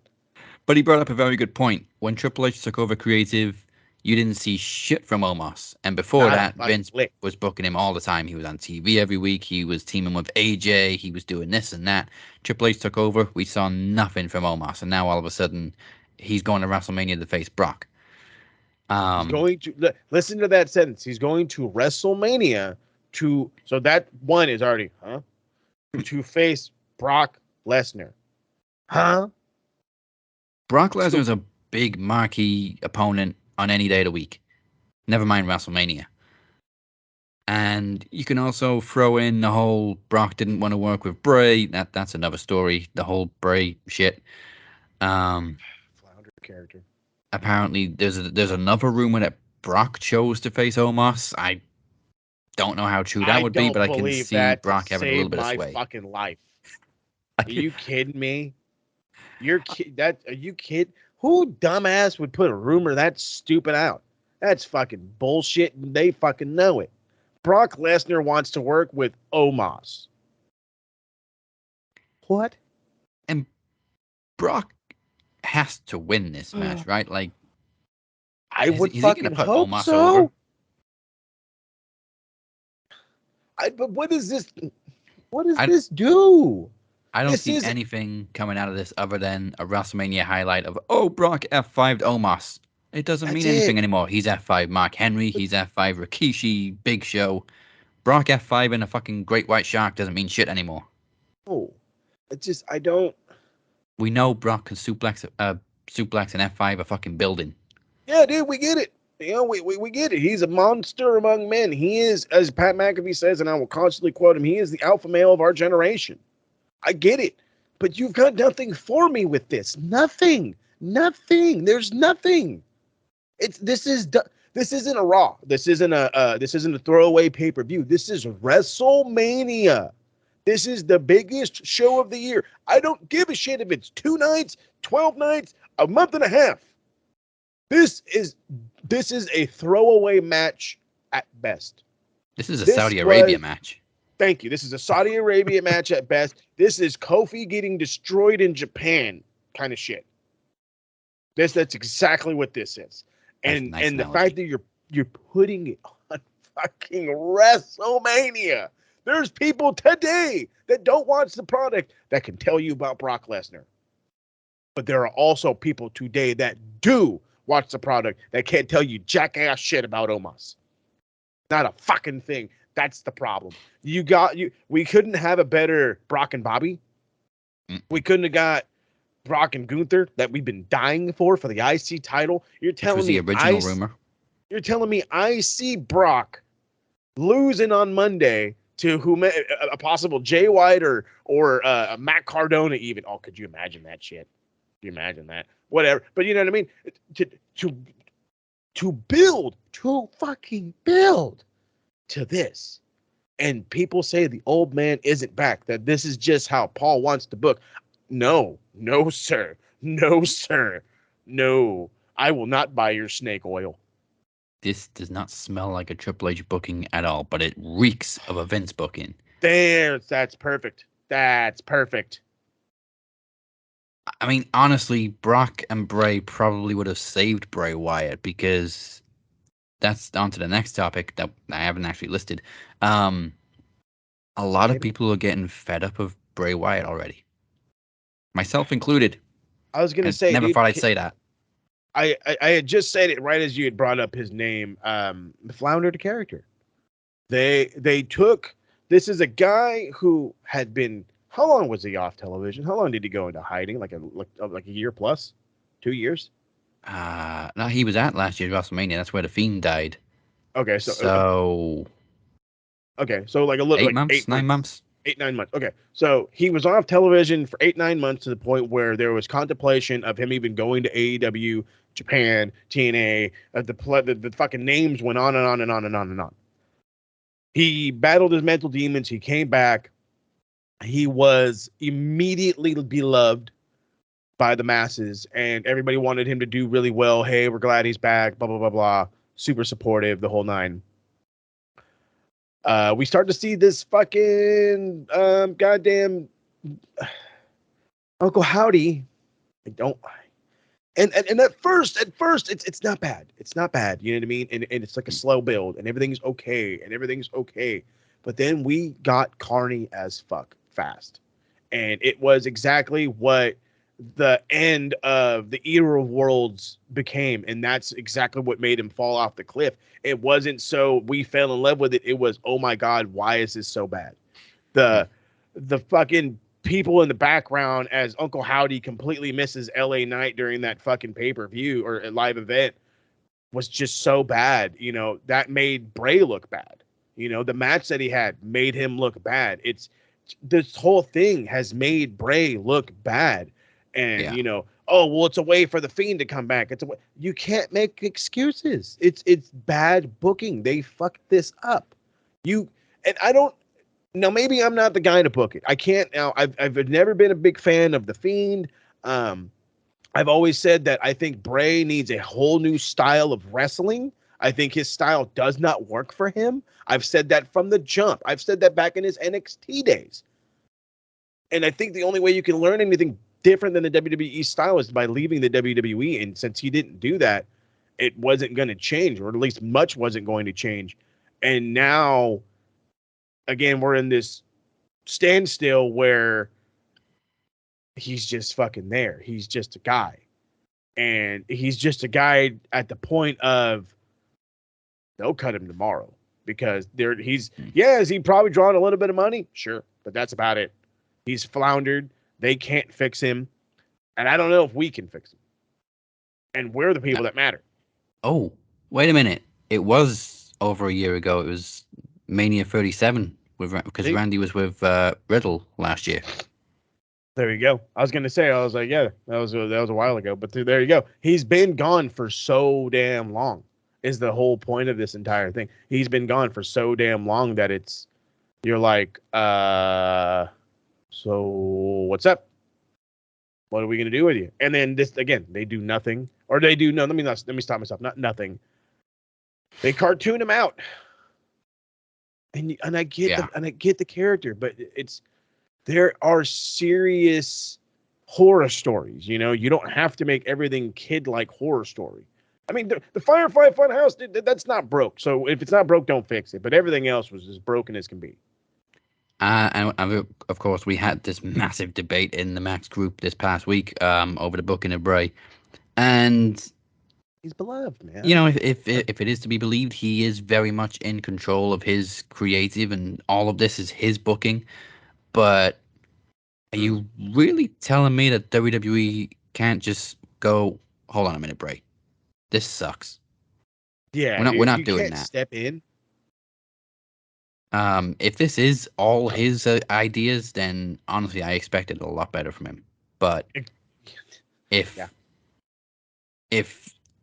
this is just like his ideas and either WWE aren't producing them right or just dragging it out and like, yeah, you're going to have to wait another week for that one, or just go out and cut a promo this week, then they've dropped the ball with him again. And that's the downside. That's honestly where I'm at. They have dropped the ball with Bray. And is there any picking up of that ball? Can somebody recover that fumble? I mean, so. He could have done with Brock. That's a big match. But I mean, he went from that huge return, which was fucking beautiful, and had all the momentum in the world to an instant feud with LA Knight. A bad one at that. I mean, granted, it somewhat got LA Knight over. People are just all the time now, but that's about it. But then we had the fucking neon light glow in the dark stupid match. See, that's where you killed me. Honestly, I could have got past the match. It wasn't so bad, but it was that spot at the end that fucked it all for me. It was so bad. Uncle Howdy completely missing the spot. It's so bad. It was just it's one of those things where that's what you're gonna remember more than the match. And when that happens, it's all red flags. Yeah. and it feels like we're not getting anywhere. No, sir. We're running on a treadmill. We're not going anywhere. Yep, the carrot's in front of us, and it's not getting any closer. As far as Sammy goes, I feel like he's already losing the momentum too, and not his fault, just because they seem to be digging their heels in the ground and refusing to go with the fans and book him in the WrestleMania main event some way, somehow. I think it's already happened, actually. Maybe it was last night on a house show, but there's a rematch booked in a house show between Roman and Sammy, and I just think, what the fuck is the point? Because Sammy's gonna have to lose again in Canada again. Well, somebody was pointing it out. I think the idea was to garner the crowd reaction, to see if that reaction is still that big, for us to garner a reason to put him in the main event. Now, I don't think they were going to do it. I think there's nothing that they were going to do that's going to actually get him into the main event, which sucks, and it's bullshit. And I think you're a million when you said that he went from like the top of the tea kettle, if you will, the top of the food chain, to he's like bread near the middle. You know what I mean? Like he's carbs. It's just he's kind of just hanging out, and it's not our fault. It's the E's fault. And again, if you're telling me this isn't another sign that that fucking Papa H isn't fully running shit, that the old man is there, then I'm going to call you a liar. Who is in love with the idea of Sami Zayn being a number one guy? Papa H. Who wasn't? Who says that he's not a guy? Vince. How do you go from being top of the world to there in a matter of a day?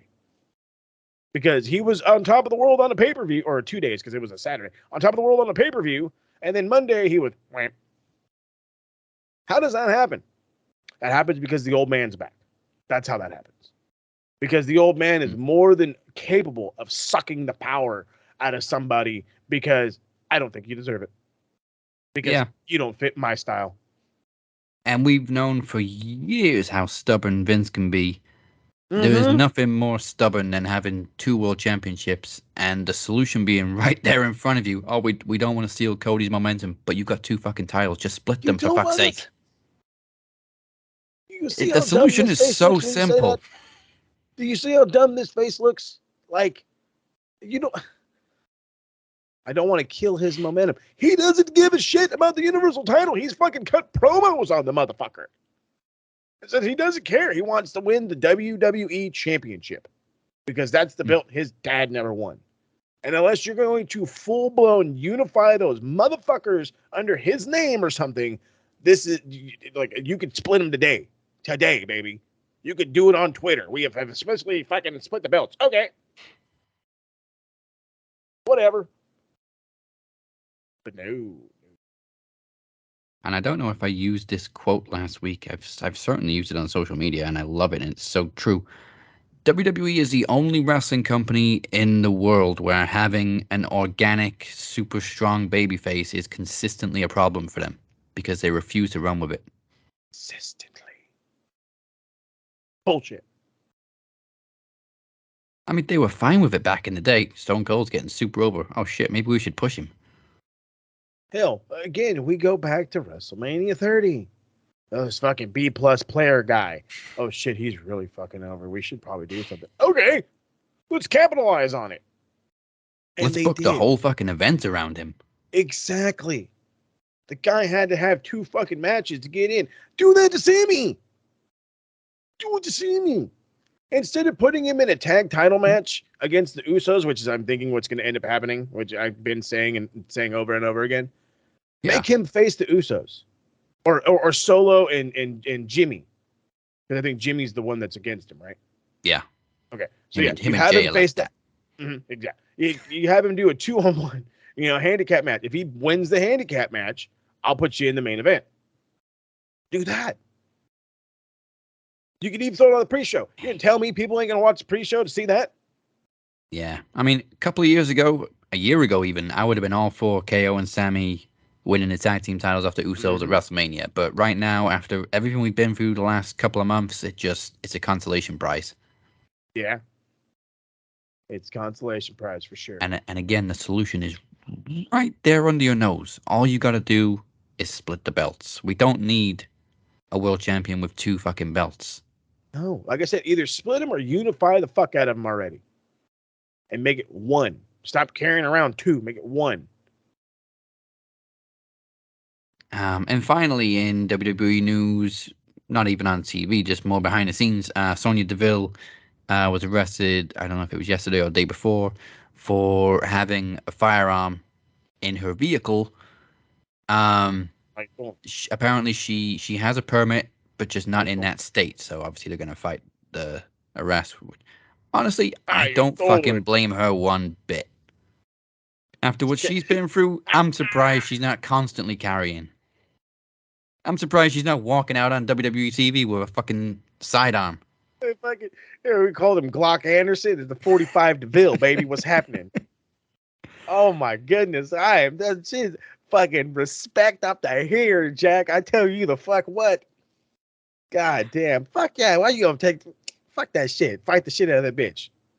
Go fund me or something. Come on now. This is ridiculous. I hate the police sometimes for stupid shit like this. I also understand, it's a safety thing. It is a firearm, you know what I mean? They do deadly shit. But she's permitted. She's got a not permit. In that state. Fuck out of here. Motherfucker, if I'm permitted in Florida, I should be cool everywhere. If I actually pause, let me stop myself. If I'm permitted in California, I should be permitted everywhere. Do you understand me? We have the strictest gun laws in the fucking country. If I can have a goddamn carry permit here in California, I better be able to fucking walk into Walmart anywhere else and do it. Which is you laugh, Daz. No, homie. I quick little story to sidetrack it. I used to work for an inventory company that worked for Walmart's, and we would travel every now and again. I went to South Carolina, I went to Arizona, I went to Arkansas. Arizona is an open carry state. You just get your gimmick, sign a piece of paper, and you can walk into a gas station with your pink fucking 9mm on your hip, no questions asked, like you the police. Tell me why I'm fucking on my 15-minute break, hanging out, drinking my Monsters, which was back in the day, and I see a guy walk into this Walmart with a shotgun on one side, a hunting rifle on the other side, a fucking knife that you swear to God came out of fucking Crocodile Dundee. That's not a knife. This is a knife. Fucking thing's this goddamn big. And fucking camoed the hell out. I'm like, brother, man, I get I need ammunition, and maybe you're not sure, I don't know. Maybe why do you need to bring them guns in? And that big ass McKnife? Like, what in the hell? I was just dumbfounded. I looked at the Arizona people. I said, is this normal? They said, wait till you go to the gas station. I said, huh? And sure enough, I went to the gas station in the middle of like 11:30 at night that night. And sure enough, dude walked in with their holster. I'm like, oh, that got to be off-duty cops. Nope. They just carry walk to the counter. The plasma rifle with the 40-watt range. Hey, just what you see, pal. That's right. Oh, jeez. But yeah, you know what? Good for her. Get those charges dropped because that's bullshit. Bullshit. All right, let's move on to this week's Geek of the Week. And it better be the police. Pencil neck geek, gritty freak, scum sucking peahead with a lousy physique. He's a one-man, no-cut, losing streak. Nothing but a pencil neck geek. Pencil neck geek.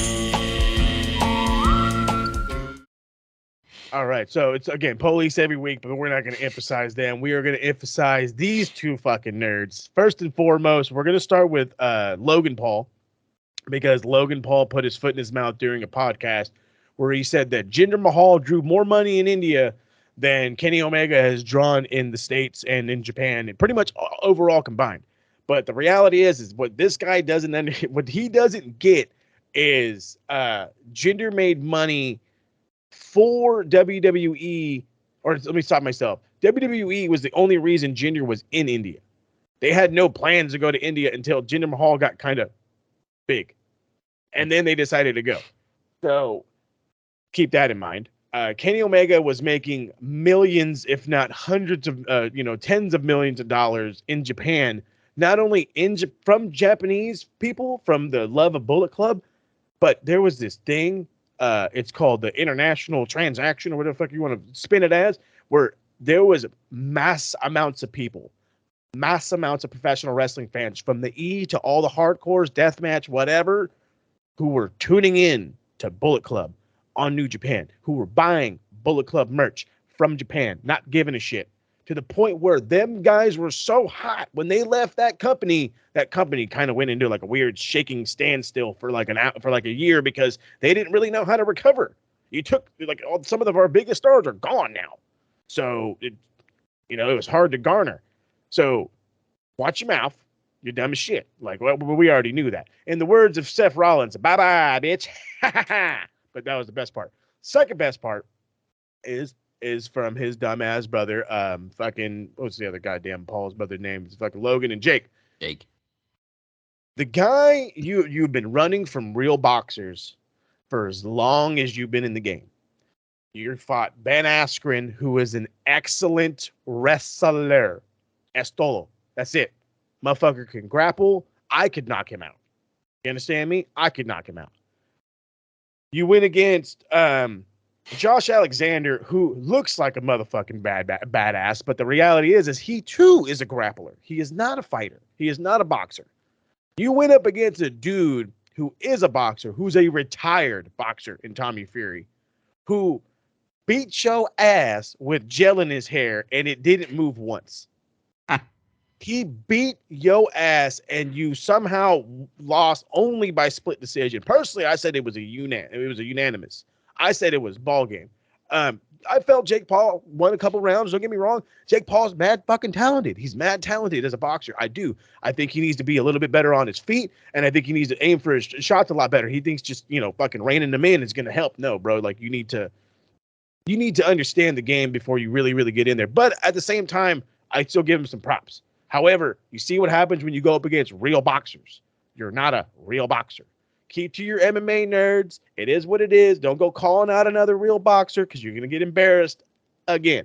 So this week's Geeks of the Week, the Paul brothers. And dear God, I hope it's Seth Rollins that beats his ass. And now for this week's Bachelor of the Week.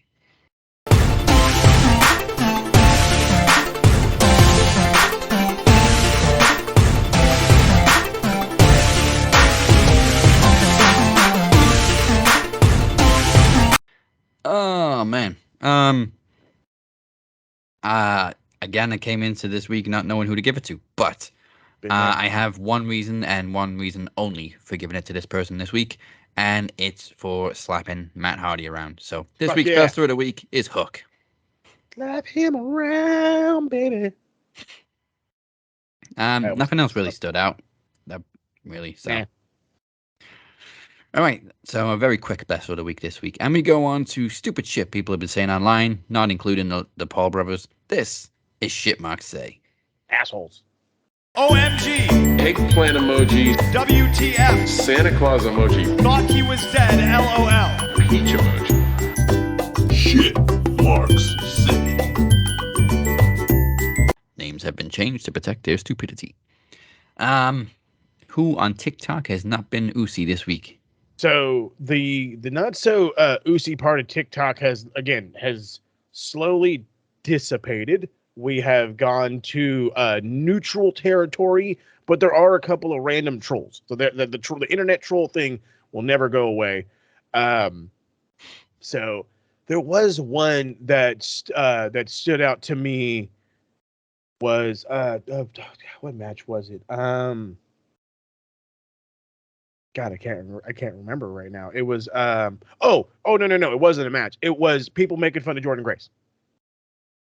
How she so now, okay, with that being said, full disclosure, Teddy P and I, MDO, because how we roll. But part of the DSK, we it got brought up because one of the guys, I think Fletch, had brought it up on TikTok. Somebody was talking shit about how do you go from looking like this to looking like this? That's fucking gross. And I'm just like, I mean, it's not for everybody. Now, granted, again, leading into that, Teddy P and I had agreed that we're so proud of her for what she's doing, but it's no longer in our realm of enjoyment, if in that sense. And again, it's not a harp. It's not a harp. I'm not bagging on her. I'm super proud of her. I'm still a fan of her. I will still cheer for her the whole 9 yards. I just, that sex appeal for me went away, and that's okay. That's okay because that's not their only job. And that's why I'm like fucking doing this right now, because that's not what it's all about. But to those fucking people out there that think it is, stop it. And then here's the other fun fact. She's trying to get her pro card, her pro bodybuilder card, and they require a lot for that.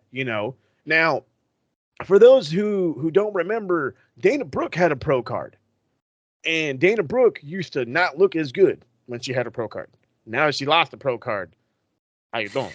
You know what I mean? So I'm just saying, but goddamn people on TikTok, if she wants to get buff as shit, leave her alone and let her get buff and riff as shit. Otherwise, she's going to tear you in half, and her man's going to stretch whatever left of you. Knock it off. Yeah, I mean, I'm with you. I'm not crazy about the super shredded look. I mean, I don't even like it on dudes. Like when Pac got super shredded, I thought, damn, your skin looks tight as fuck. But, I mean, props to the fucking hard work that goes into it. Seriously. It's exactly. It's a life choice, and it's not our life to be making them choices. So shut the fuck up. Yeah. All right, on to Twitter. We have, first up, R1, R2, up, down, free PO. And if you saw the real Twitter handle, you'd get it. He says, you need to put WrestleMania on your list if you're a pro wrestler. Without a Mania match or moment, your career will never be complete. Even the Undisputed Era, they need to go back and have that. Yeah, I mean, as we were saying earlier, I think Sting's WrestleMania moment proved that it's not always the pinnacle of your career. Mm-hmm. And what about Dusty Rhodes? He had one WrestleMania match, and I had to Google it. Mm-hmm. It was a mixed tag with Sapphire against Savage and Sensational Sherry. Yep, I was gonna say a mixed tag. That was like, anybody remember it? Nah, not really. But everybody knows Dusty Rhodes. You don't need a WrestleMania match to go down in history. You do not need a WrestleMania match to go down in history. You want to know of another guy that was in the E that didn't have an excellent WrestleMania match and went down in history? Lex Luger. Mm-hmm. Big Van Vader. Yeah. There's a lot of guys, dude. I could go down a gigantic motherfucking list of people that didn't get a quote-unquote WrestleMania moment that had went on to be excellent. Yeah, So, I only remember... Look at AJ Styles right now. Has AJ Styles had a true WrestleMania moment yet? I mean...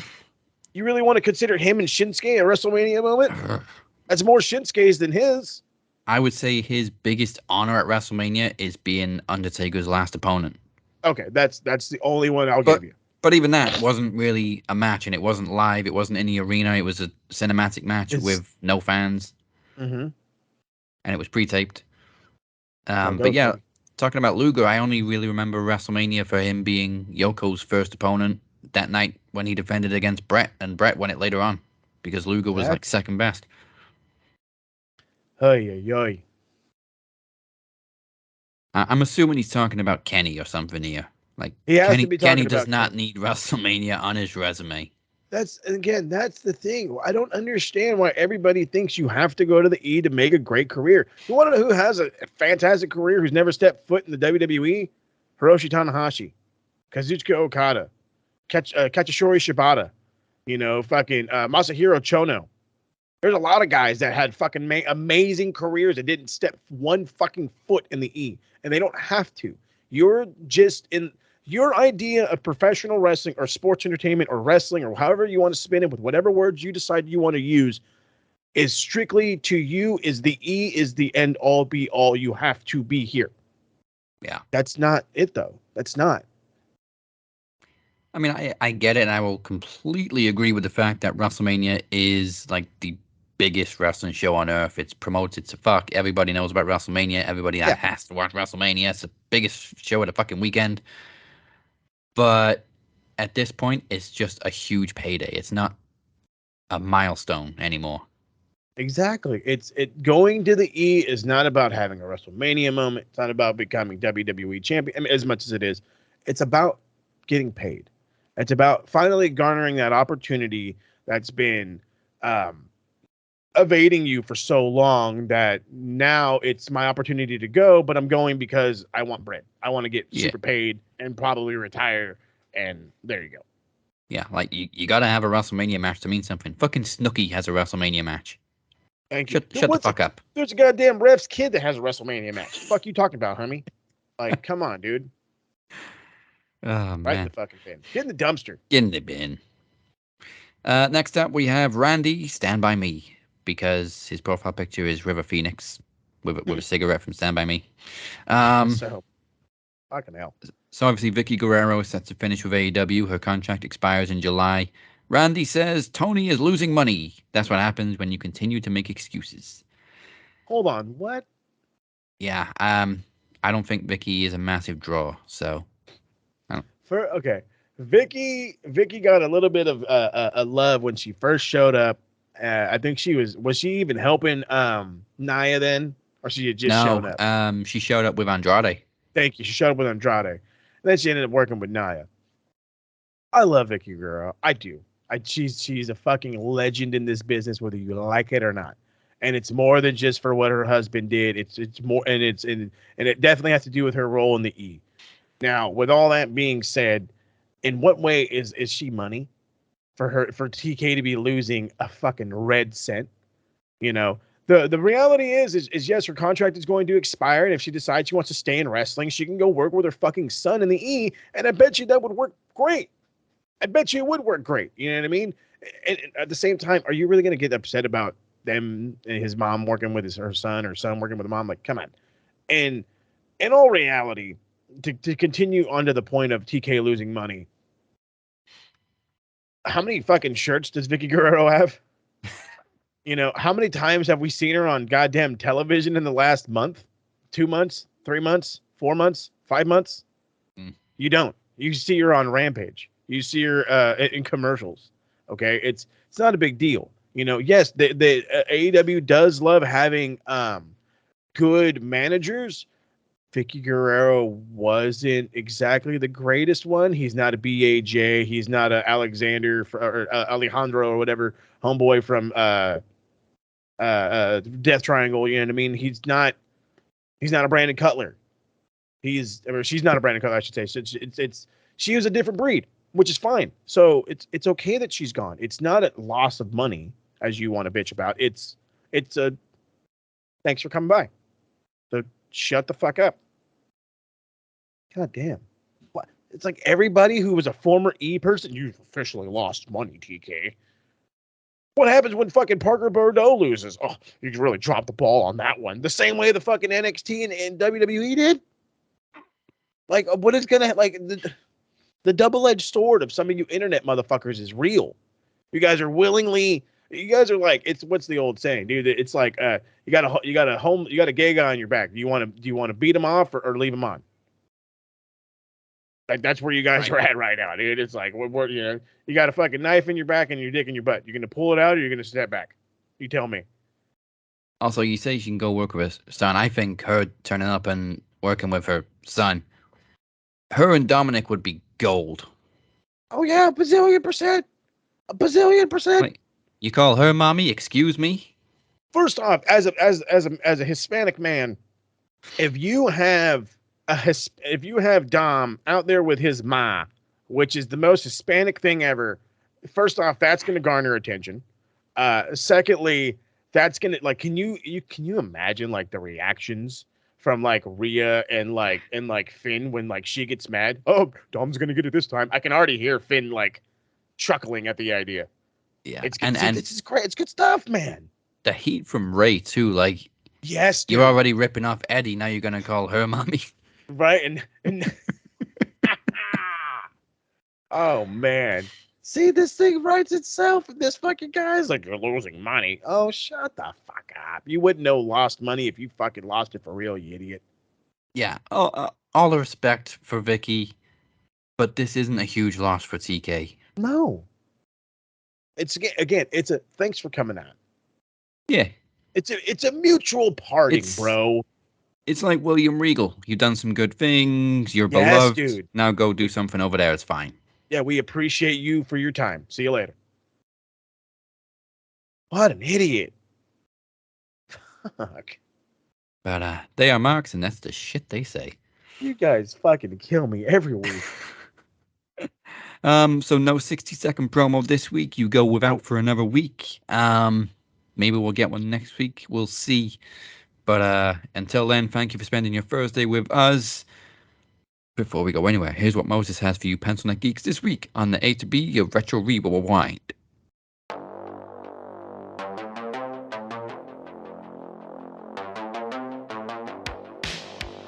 That's right. So lots of fun stuff coming. The retros are still waiting to be dropped. The fun reality is your boys actually got a test to do today, so that means I get to hang out from work. So stuff should drop. Again, we are up to episode 64. We're all the way up until I think we've got 2 pay-per-views in the bank. Going to be about to hit Raw and Nitros. So trust me, there's stuff to come. So don't trip when it hits. It's going to hit hard.